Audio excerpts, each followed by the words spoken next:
Dəyərli həmkarlar, bizə çox suallar olur ki, əgər bir şəxs müharibə veteranı adı alıbsa və hər hansı bir belə deyək, təltif olması yoxdur, yaralanmayıb, kontuziya almayıb, bu şəxsə biz 46 gün müəyyənləşdirməliyik, yoxsa yox? Cari qanunvericiliyimizdə bununla bağlı xüsusi belə deyək də istinad 120-ci maddədə yoxdur.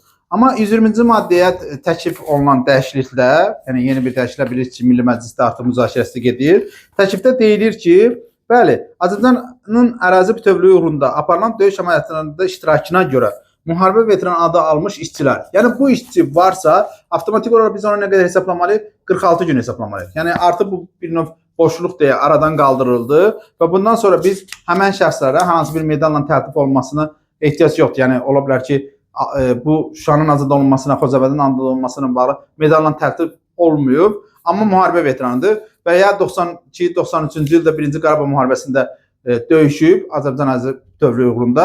Həmən şəxslər artıq müharibə veteranı vəsiqəsi varsa, biz o şəxslərə 46 gün tətbiq etməliyik. Qeyd edək ki, bizim şənbə günü təlimimizdə məzuniyyətlə bağlı, ümumiyyətlə əmək məcəlləsi ilə bağlı digər dəyişikliklər haqqında geniş məlumat veriləcək.